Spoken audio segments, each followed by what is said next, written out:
Bonjour à tous et bienvenue sur ma chaîne. Je suis Anna, psychologue spécialisée en sexologie. Aujourd'hui, nous allons aborder un sujet qui intéresse beaucoup de personnes, la sécurité sexuelle après 50 ans. Nous allons parler de la manière de prévenir les infections et les traumatismes liés à la sexualité à cet âge. Restez jusqu'à la fin de la vidéo pour découvrir des conseils précieux. N'oubliez pas de vous abonner à la chaîne, de liker la vidéo et de laisser des commentaires. C'est parti! La sécurité sexuelle après 50 ans est un sujet important à prendre en considération car elle concerne de nombreuses personnes. À mesure que nous vieillissons, il est essentiel de rester informé sur les infections et les traumatismes sexuels, ainsi que sur les mesures préventives qui peuvent être prises pour les éviter. Dans cette partie de l'article, nous examinerons de près certaines des infections sexuellement transmissibles les plus courantes chez les personnes de plus de 50 ans et les précautions à prendre pour les prévenir. Il est souvent supposé que la sexualité diminue après 50 ans, mais cela est loin d'être vrai. De nombreux adultes plus âgés continuent à entretenir une vie sexuelle épanouissante, et il est important de veiller à ce qu'elle reste sûre et satisfaisante. Parmi les IST les plus courantes chez les personnes de plus de 50 ans, on trouve la chlamydia, la gonorrhée, l'herpès génital et la syphilis.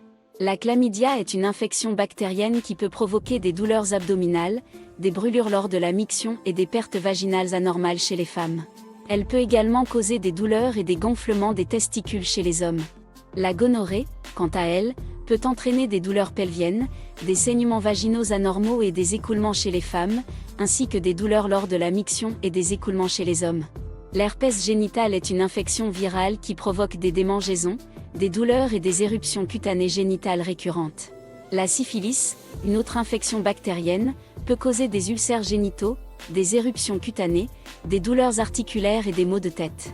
Toutes ces infections peuvent avoir des conséquences graves sur la santé si elles ne sont pas traitées rapidement et correctement.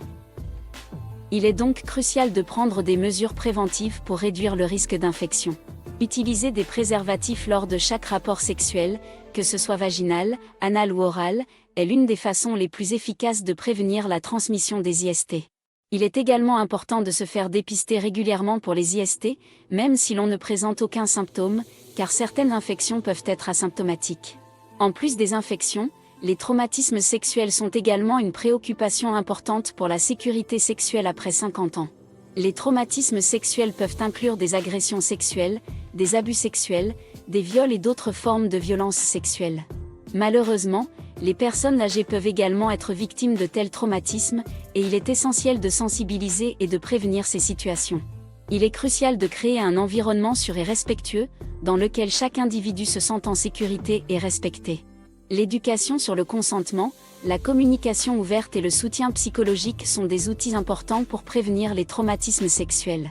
De plus, il est essentiel de signaler tout incident à la police et de rechercher une aide professionnelle si nécessaire. En conclusion, la sécurité sexuelle après 50 ans est d'une importance capitale pour le bien-être physique et émotionnel des individus. En connaissant les infections sexuellement transmissibles courantes chez les personnes de plus de 50 ans et en prenant des mesures préventives appropriées, nous pouvons réduire le risque de transmission. De même, en sensibilisant et en prévenant les traumatismes sexuels, nous pouvons créer un environnement plus sûr et respectueux pour tous.